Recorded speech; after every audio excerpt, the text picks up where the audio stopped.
It's time for the best coverage of the top stories in sports. The Sports Wrap with Jason Page starts now. Oh, yes, indeed. And good to have you with us on this Thursday edition of the show. We got a lot to do over the next 60 minutes. It's a Thursday, which means the Sports Wrap panic meter has been busted out. For week 6 in the NFL, we'll put a couple of teams under the microscope.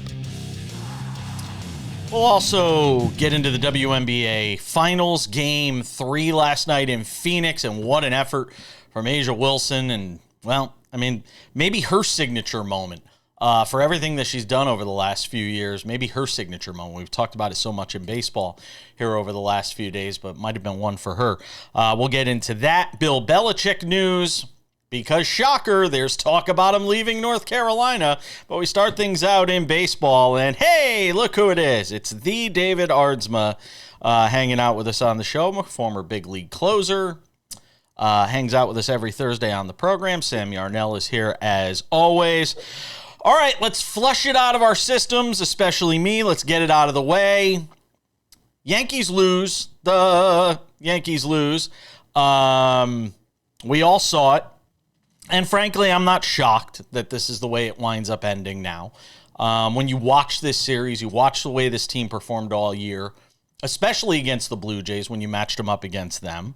The only thing that made last night worse than the Yankees losing this game was the fact that there's literally surveillance video in my apartment of me going into the pantry and opening up a bag and a bag breaking and 6 cans of chunky soup all hitting my big toe at the same time and me limping around all morning. That was the only thing that made last night worse.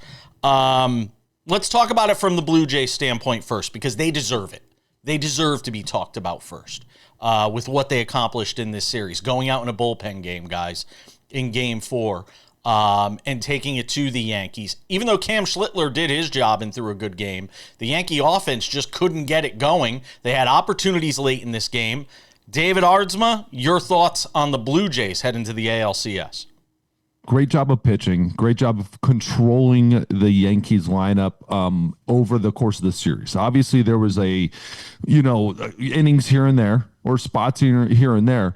But in general, I mean, when you're talking about bullpen, I think we still have this mental idea of a bullpen day is like that day you're going to give up 10 runs and throw it away. You're throwing away the game. And that's not what it is anymore. Now those might be the 9 best pitchers you ever throw, and constantly changing them actually is an advantage maybe at this point. It's just that you can't do that over a course of the series. If teams could do that, I think they would be doing bullpen days almost every single day, because these guys are so locked in over the course of how they play in a series. I got to give all the credit to Toronto, though. The pitching has been wonderful. That offense came out right. They had that break, and they came out of the gate, Game 1, just on fire, ready to go. And that was something we had not seen before, right? Is a team after a long break going into that first game of the series, just gangbusters. Yeah. And Varland last night getting the start after giving up the GOAT against, Aaron Judge and Jazz Chisholm in Game 3, and coming out last night and doing what he did, putting sort of his stamp on this game to start it, was also a big thing. Go ahead, Sam. Yeah, well, and I think that, to David's point, from the Blue Jays perspective, it's like, and I don't know how this is still one of the least talked about narratives in Major League Baseball in these playoffs. Vladimir Guerrero Jr. is one of the best hitters in the world. And now he's established that he's one of the most clutch hitters, if not maybe the most clutch hitter in baseball right now. This guy just can't stop hitting the ball hard and far in the postseason. And I don't think enough people are talking about that, because we might have to start calling him the Yankee killer. He's been the guy who, whenever the Blue Jays came up in a big spot and needed a run, he was the guy who was producing that run for him. So, not enough can be said about the dominance that Vlad Guerrero Jr. displayed throughout this entire series from Game 1 all the way to Game 4, Jason. Yeah, and look, guys, I mean, they're going to get either the Tigers or the Mariners, and we'll do that series coming up on the other side. But I want to kind of shift it a little bit here because we'll have time to talk about the Blue Jays and whoever they wind up playing in the ALCS. But from the Yankee perspective, there was something very telling that was said after this game. And it didn't come from anybody in New York. It came from the guys in LA covering the game on, or talking about the game in the post game on Fox. And that was Derek Jeter basically coming out and saying, can't blame Aaron Boone, because he basically was suspecting that Aaron Boone's not even making all of the in-game decisions for this team. And if that's the case, does the narrative shift from Aaron Boone's got to go to the whole thing has to be thrown out, from Brian Cashman all the way down to Aaron Boone, and that Hal Steinbrenner has to clean house from an organizational standpoint, David? I don't think there's many managers in baseball making game time decisions. Really? In-game decisions? Now, how do you phrase that, right? Like, how does that work in every organization? It might be a little bit different. It might have been Bochy. I don't even think Bochy. Oh, come on. Bochy had to be making in-game decisions. Nope. Not a chance. Not in 2025. Terry Francona's not making in-game decisions.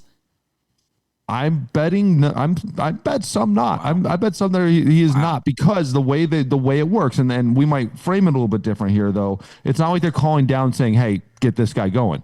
They had already given the list of exactly when and who and where in what situation, and you're ruining baseball for me. You're ruining baseball for me right now.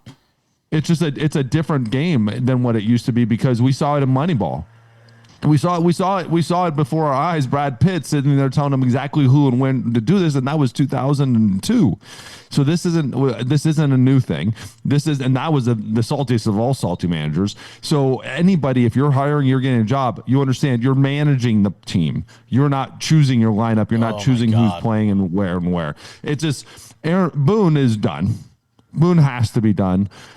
Cashman, I've got no problem with Cashman. If Cashman's not done, it makes no point. I mean, if what Derek Jeter is saying is true, guys, I don't think it matters if Aaron Boone's gone, because whoever you're putting in is just another puppet for whatever the people above him wants to do. It's going to be another Aaron Boone. So I'll say this. At the very beginning of the playoffs, or after game one of the wild card series, when everyone was talking about Aaron Boone, I reached out to somebody who works in the same division as the Yankees, and they said the exact same thing that Jeter said last night, that Boone is not making these decisions. So everybody getting mad at him is a little bit of misguided anger. But to your point, Jason, you're exactly right. That is what this means. You need to tear it all down. You need to blow it all up. Realistically, Aaron Judge is probably the only player on that roster who needs to be on that roster next year, and quite frankly, he's your most valuable trade asset. So this organization has to tear it down to the studs and restart.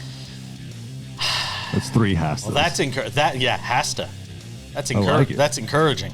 On that note, we have more with David Aardsma coming back.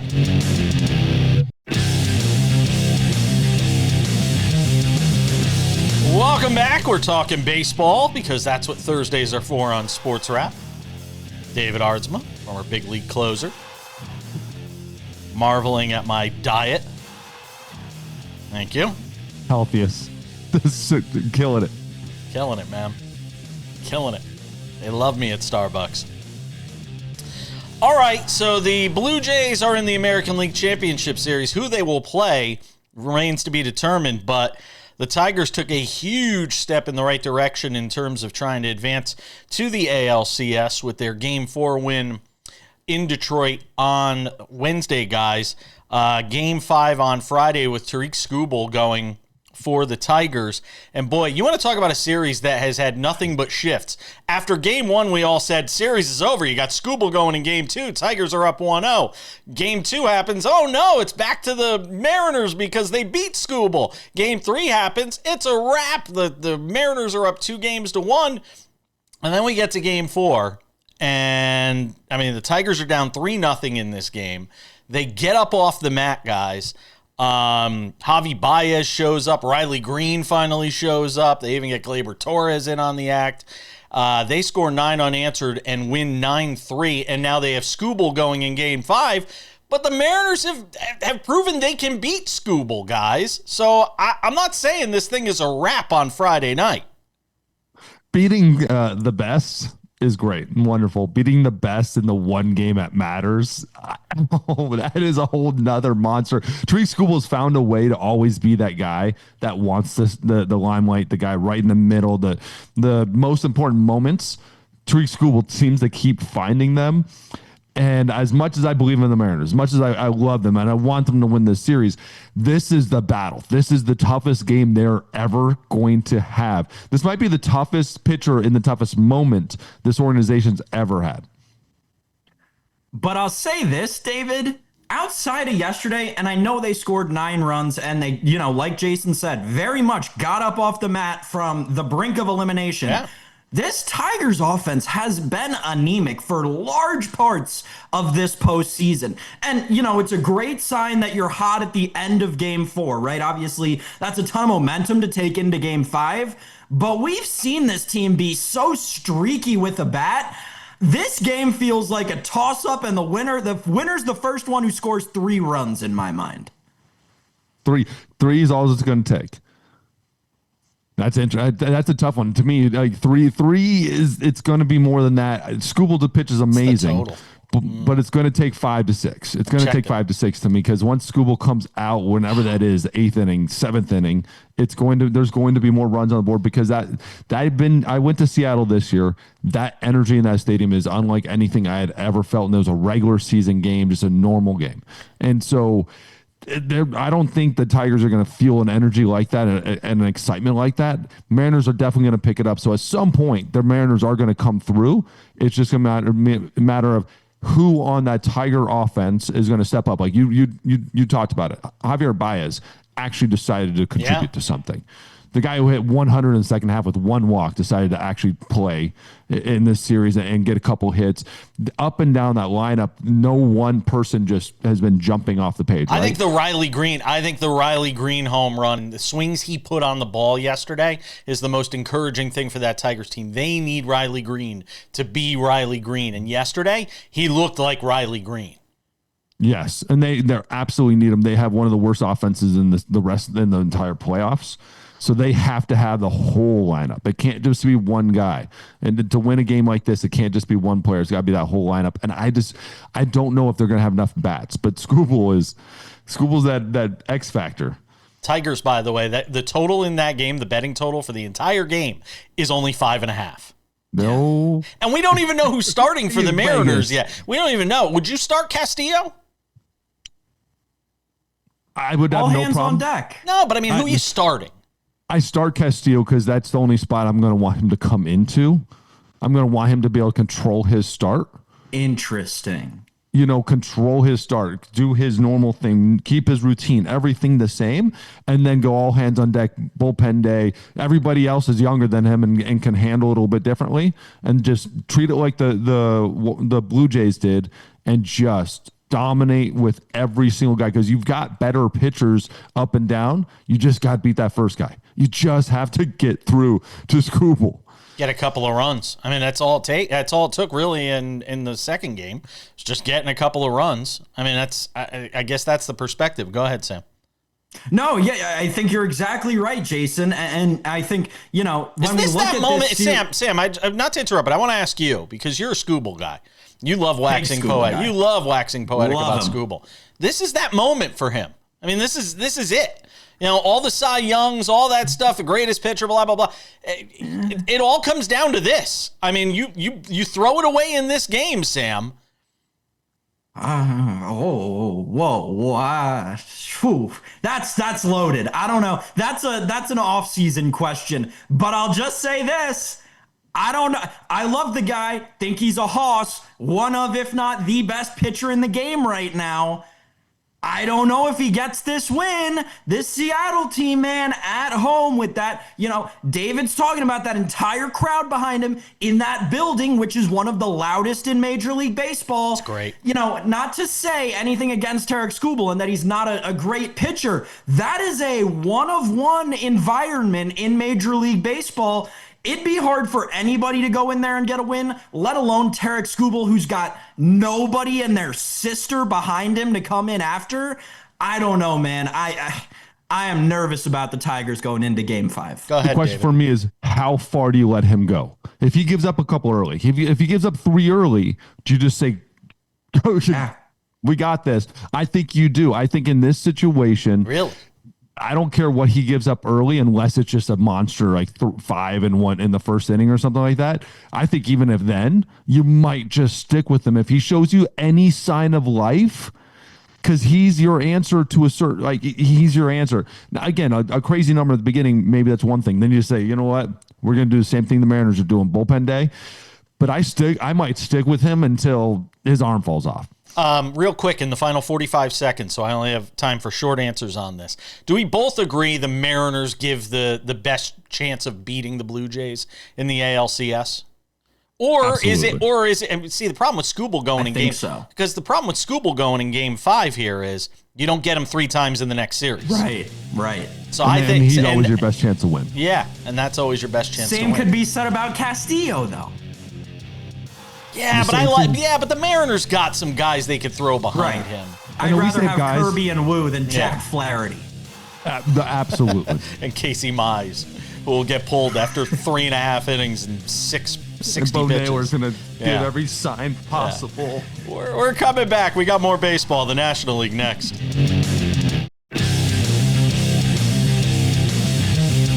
We got one more segment of baseball coming up in 10 minutes, the SportsWrap Panic Meter. Breaking that out for Week 6 in the NFL. Put a couple of teams under the microscope. See where the panic meter rises to. David Aardsma.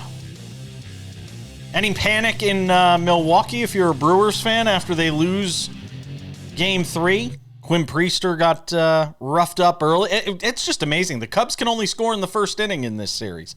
I've never seen anything like it. If you're a Milwaukee fan, you're the organization, not at all. You're in a great position. You're moving forward. You guys have been dominating pretty much every game. You had an inning, right? You had an inning, and then they made the right decision, immediately got him out, and then they dominated again. Don't let it go to Game 5, though. Don't let it go to Game 5, because then those doubts are going to start creeping in for a Brewers team that's come up short so many times in this generation. It's going to creep in if this thing goes back to Milwaukee for a Game 5. What do you got? You got something. Well, but let's remember that a lot of those times that they fell out in the DS, who was their manager? The guy who's in the Cubs dugout right now. Yeah. So I'm trusted. And I understand it, Jason. There are a ton of people who are saying this about, don't let the Cubs get 1, because then they'll get 2 and then they'll get 3. And it's like an old. Here's the thing. Craig Counsell can't manage his way out of a box. This is not new information. This guy gets to the playoffs and seemingly loses his baseball brain. So, yeah, I'm with David. I think the Brewers are in the best spot possible right now. Listen, I'm not doubting that. I'm just saying, don't lose today. Don't lose today. Absolutely not. And I'm saying it's one game at a time. It's one game at a time. You get to this stage of the season, you're right. You're just trying to figure out how to get through the next game. And if the Cubs figure out a way, whether it's winning 2-1, 4-3, 5-4, whatever it is, whether it's ugly or not, just don't let it get to a Game 5 if you're Milwaukee. You do not, and not to mention the fact, the Dodgers are probably going to wrap this thing in 4. I know the Phillies won, and we'll get to that in a second. But the Dodgers are going to probably get this thing wrapped up in 4, and then you got a rested Dodgers team waiting around for the Brewers and being able to set up their rotation in a better way. Get this thing wrapped up in 4 if you're Milwaukee. Do not let it get to 5. You don't want to ever let it get to 5 if you have a chance to win this, but they've been pitching wonderful. One inning with the bad matchup, and then everybody else dominated. Don't forget, every single other pitcher went out there, didn't just pitch well, they dominated. Minus was it Koenig? Koenig was the only guy who gave up a couple hits, so that's no big deal. That game's already over at that point. They are too good of a team right now pitching for the Cubs. You cannot let the Cubs win this game. I agree with you. You don't want to bring it back to Milwaukee. Finish this, your interdivision opponent, the team who was second place to you all year, the ex-manager, go out there, win this game. And I completely expect them right now to win this game. They're too good. The Cubs won it and just barely won it. It felt like they just had enough. Where the Brewers, the other 2 games, more taking over the game. It felt like the Blue Jays Yankees series where it's like, all right, the Yankees had their moment, the Cubs had their moment, but the Brewers are just like, all right, they're playing better. They're a better team right now. And as of Thursday morning, we still don't even know who the starters are for this game. That's Right. the wild. Good. That's the wildest thing. By the way, for people who were just watching and saw me wincing in pain, I banged that big toe that I mentioned in the opening segment, and now I'm in absolute agony. I'm gonna take painkillers. Oh my breaths. God, I'm in so much pain. I never knew chunky soup could be such a damaging thing for one's toe.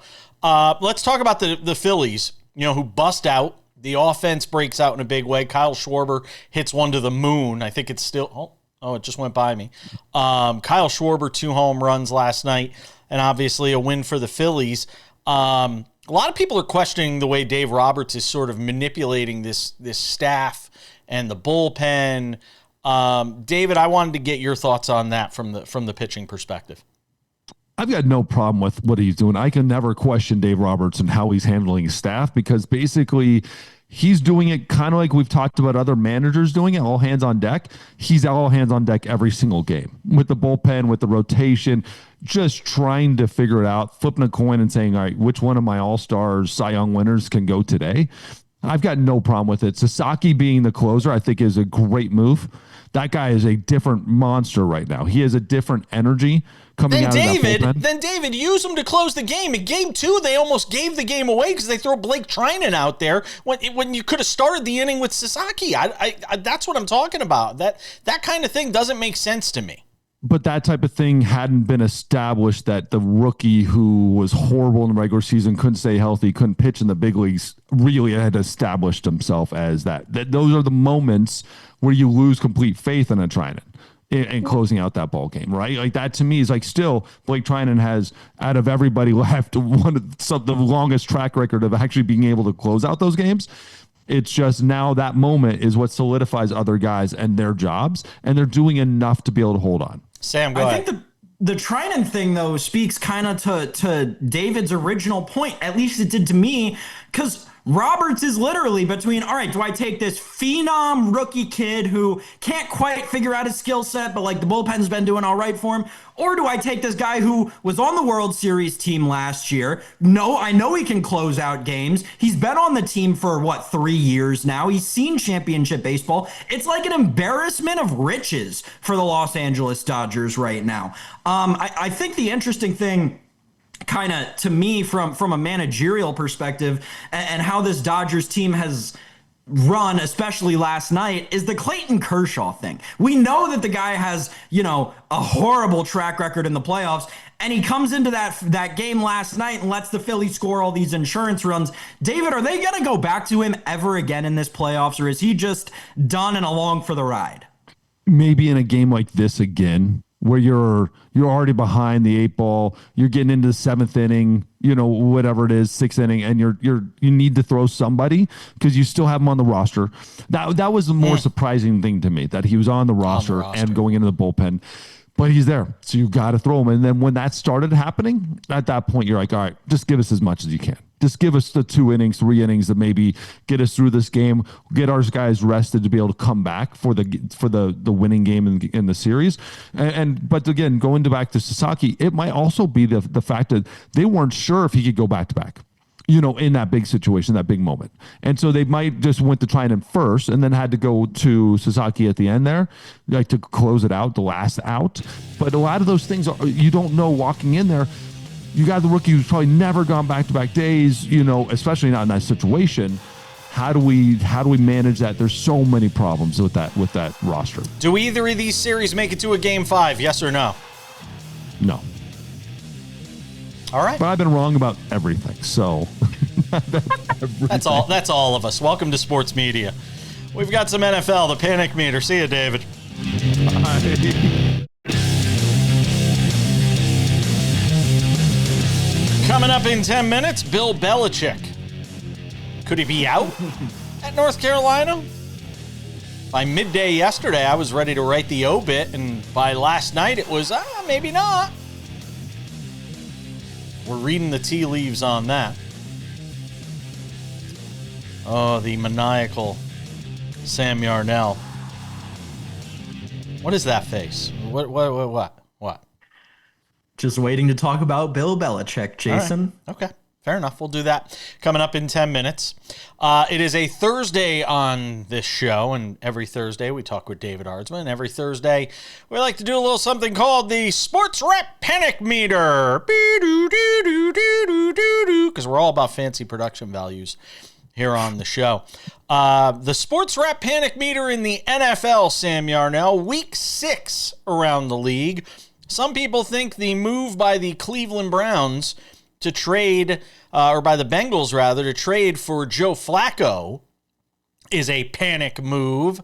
So where do we put the Bengals on the panic meter at 2-3, having lost 3 in a row, realizing, we can't win with Jake Browning, and instead trading for Joe Flacco, who's going to be a statue behind that offensive line that can't protect him? I'm going to take the approach, by the way, on the Flacco thing, that I think the Bengals are actually going to be able to win some games with him. I said this to Nick Ferguson yesterday. He disagrees vehemently. You okay? My God, was it that bad a take? That was quite a take. It caused a visceral reaction. Right. So give me on a 1 to 5 your panic meter for the Cincinnati Bengals with Joe Flacco starting this week against the Green Bay Packers. On 3 days' notice, by the way. He's already been played in the him offense once. for 3 days. He's played him once. Yeah, there's a reason that spread is 14.5 in that game. Here's the thing. My panic meter, I have to do this a little bit differently because I'm me. My panic meter for the Bengals is a 1. I'm not panicked at all about the Cincinnati Bengals. They are what we know they are, right? They were the fighting Joe Burrows, and then Joe Burrow went down. So now they're just the fighting, and they're not really fighting very well. On a panic meter scale, though, it's a 1. The second Joe Burrow went down, every ounce of expectation that I had for this franchise this season went out the window, right? However, my disappointment meter, different thing, same segment, is at a 12. It's past the 5. It past doubled the 5. It's at a 12 because you end up with Joe Flacco, right? And that's not to say that he is a bad option. I'm sorry. It's a bad decision. But there were so many other good, better options out there that they didn't even bother considering because of the price tags. And that's why I'm so disappointed with the Cincinnati Bengals. Yeah, I would have rather seen Jameis Winston. And anybody who listens to this show and watches this show knows I'm a big Joe Flacco guy. I've been following him since his days at Delaware. I talked to him when he first came. I was one of the first people that got to interview him coming out of Delaware before he even landed in the NFL. I love the guy, but this is not a good spot for him. I mean, you are not setting him up to succeed with that offensive line. And at least with Jameis Winston, you'd have some, the ability to scramble, to be able to avoid tackles, to be able to take a hit and not have to worry about him being in traction for 3 weeks. I put the panic meter at a 4 on the Bengals. Look, they had to do something, so I at least give them credit for getting something done in this regard and getting somebody in there that's better than Jake Browning, because I think anything would have been better than what we saw from Jake Browning. And I got to be honest, I actually like him with the 14.5 right now. As long as that doesn't fall under 14, I kind of like him with the 14.5. I'm a sucker. Too. I'm a sucker for it, but I think I'm taking that 14.5. I don't know. It's the they're getting paid too special, right? It's not like they're just the sisters of the children of the poor. Like, they're professional athletes too. Real quick on the Joe Flacco thing. Guess how much money that man has made in his NFL career? Guess. $140 million. $185 million. He won a Super Bowl. The guy cashed in. One of the most lucrative careers of all time. Remember, he was one of the original bet on yourself in that, and then he won a Super Bowl and he got paid for it. So kudos to him and my buddy Joe Linta. No kidding. My old friend Joe Linta in Branford, Connecticut, who's living in a nice mansion as a result. So, from the Cincinnati Bengals under the panic meter in the last 2 minutes here, Sam, because we only got 2 minutes, the Las Vegas Raiders on the panic meter this week. Where do we put the Las Vegas Raiders at 1-4 with a point differential of -56? This is an easy 5 for me, and I can be even quicker with it. They gave Geno a ton of money. Turns out he's horrible. Can't stop throwing interceptions. They gave Pete Carroll a ton of money. Turns out he's horrible. Can't coach a team anymore, and also can't move on from Geno Smith. Panic meters at a 5 for the Raiders. Their season might be over in week 6. You know what's amazing? This team beat the Patriots in week 1. Mm-hmm. And it's why we can never take week 1 seriously anymore. Can we make a pact? Can we make a vow on the show today? It's October 9th, 2025. We'll pull this out of the vault next year when we start panicking after week 1 because the Lions lost to the Packers and oh my God, it's now the Packers division and all these different things. Can we make a pact today? A solemn vow that we are never going to take week 1 seriously anymore, that it's just an extension of the preseason. It's like an extra preseason game. We can't. We can't take it seriously anymore unless you're the Ravens and your whole season gets thrown away. I'll go with a 5 on the Las Vegas Raiders. There was so much hope when they brought in Pete Carroll. There was so much hope when they brought in Geno Smith. And I'll take a bullet here, literally or figuratively. Feels like I took one in my big toe last night. I'll take one because I thought Geno Smith was going to make this team better. I thought Pete Carroll was going to make this team better. I thought they'd be respectable, and they have been an utter disaster. There's no getting around it. And I don't have to sugarcoat it even though I live in Las Vegas because I don't go to the games anyway. Why would I go to the games? They suck!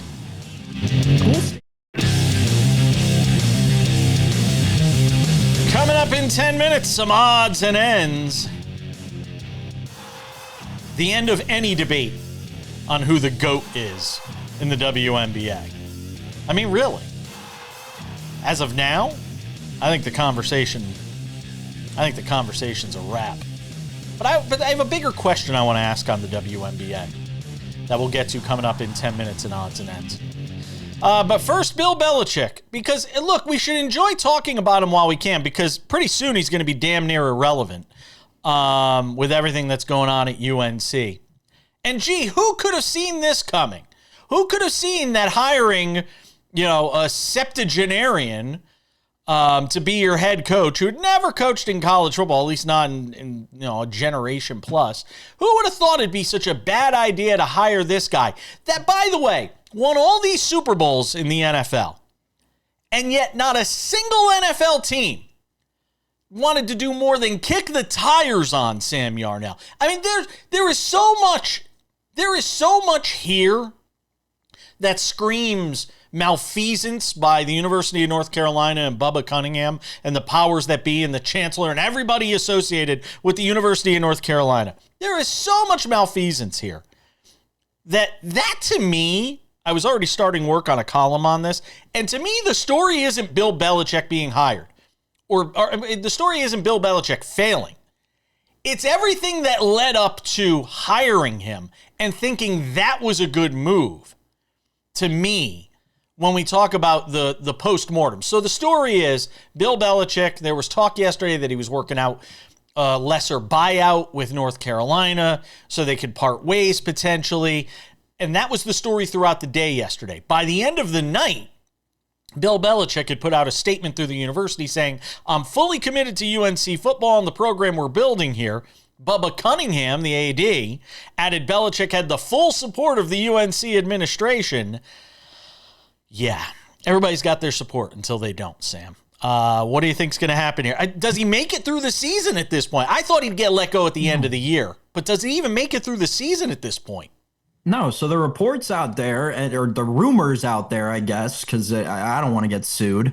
Allegedly, we'll just throw that in here at the beginning for safekeeping. Yeah. I got an attorney. Allegedly, Bill Belichick is going to not coach the game against Cal. Obviously, UNC, and the timing of this is just so perfect, right? This all comes out during the UNC bye week. If there's nothing else to tell you that this was real, it should be that. So the rumor is that he's not going to coach the game in Cal next Friday. If they're going to move, they're going to have to move quickly. And Mike Florio put this best yesterday. They're going to have to announce this by end of Thursday, middle of Friday, if they really are going to go about this in the manner in which some of the rumors are saying that they are. Obviously, this is this is a colossal failure in the college football world. However, and I'll say this, I'll preface it with this. Maybe it's my 20-year standing bias against Bill Belichick for what the Patriots did to my beloved Buffalo Bills for so long. And maybe that's the reason I think this. I think that there's a chance North Carolina was sold a bad bill of goods.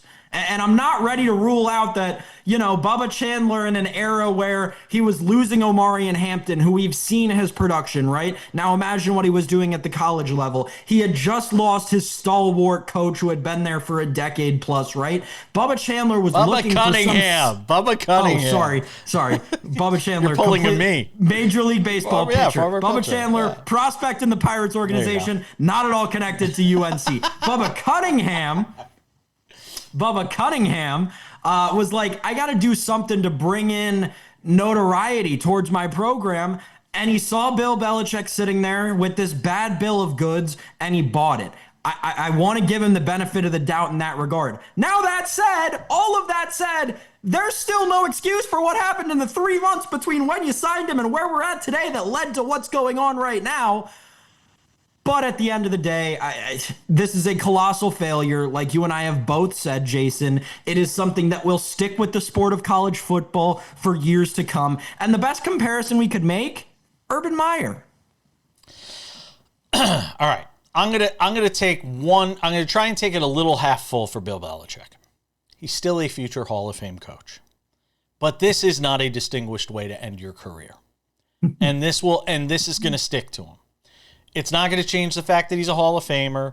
He's probably going to have some career in broadcasting that will spawn from this. He's going to get an opportunity somewhere because we've seen he can be very fun on camera. He can do some things from an analytical standpoint, and he still has a sharp mind. I don't know. The thing I'm trying to figure out, Sam, is why has this failed so badly? We could sit here and talk about his age, commitment to players. And by the way, of all the people I feel sorry for the worst are all the kids that decided to go to North Carolina because Bill Belichick was there. And the bill of goods they were sold to change wherever they were going to go to school, and now they're left in a lurch. Now, again, transfer portal, guys will be able to move around. But still, you've set your career in a bad motion and in a bad way because you were sold a bill of goods. So this thing trickles down all from the top at Bubba Cunningham, who may have been sold a bill of goods. And then Bill Belichick, who might have been sold on, hey, we've got some great players here and we've got some things to build around the bill of goods. And then players coming to North Carolina saying, hey, you've got Bill Belichick here and he's bringing this coaching staff. And they were sold a bad bill of goods. Everybody was sold on the idea that this could be successful. Even though all of us standing back and watching from afar were going, no, don't do it. It's like watching the horror movie when you're getting ready to see the person open the door, knowing there's somebody with a hacksaw behind it, and you're just going, no, don't open the door, don't open the door. And they open the door. That's what happened at North Carolina. They opened the door. And there's been a bloodbath ever since. Hey, Jordan Hudson's got her ring, though. Everything's good for her. We're coming back.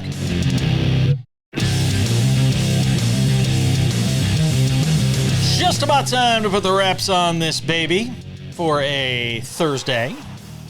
Friday's show will include Tino Patino with a NASCAR preview. They're down to the final 8 for the playoffs. This week's race right here in Las Vegas, where I do the show from. I'll be out there going to my second NASCAR race. Looking forward to that. Robert Littal, the founder of Black Sports Online, will be here as well for his weekly visit to talk about the top stories of the week. But right now, a couple of reminders before we go. If you haven't done so yet, make sure to subscribe to the SportsWrap with Jason Page podcast. It's available on all your favorite podcasting platforms: Spotify, Apple Podcasts, YouTube Podcasts, iHeartRadio, TuneIn, Odyssey, Amazon. Anywhere you get a podcast, you can subscribe for free. Listen to this show commercial-free Monday through Friday, again, wherever you get your podcasts. If you haven't done so yet, make sure to subscribe to the Sports Wrap with Jason Page YouTube channel. I'm telling you, great content there every day. Sports Wrap shorts, instant reaction when games and big games. We've got them up there for you all the time. Sports Wrap shorts, huge endeavor that we've taken on here on the show. Go and subscribe. It's free. You could also watch the show there Monday through Friday, 45 minutes commercial free. It's available early in the afternoon, oftentimes before some of our TV affiliates air it. So if you're looking to get it first and fast, there you go on our Sports Wrap with Jason Page YouTube channel. And without any further delay, ladies and gentlemen, time for some odds and ends. Odds and ends, Sam Yarnell, to the WNBA, and kudos to the Las Vegas Aces, who are one win away from another WNBA championship after A'ja Wilson hit this shot last night just before the horn sounded in Phoenix. A game Mercury team that came from behind and damn near stole this game 3 and made a series of it.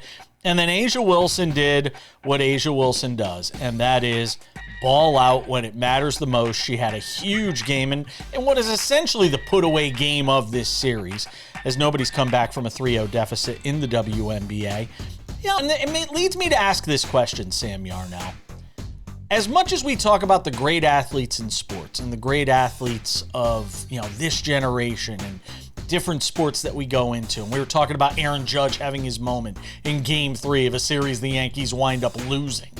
He has his moment, and then they lose in 4, and everybody's going to forget about that moment for the most part.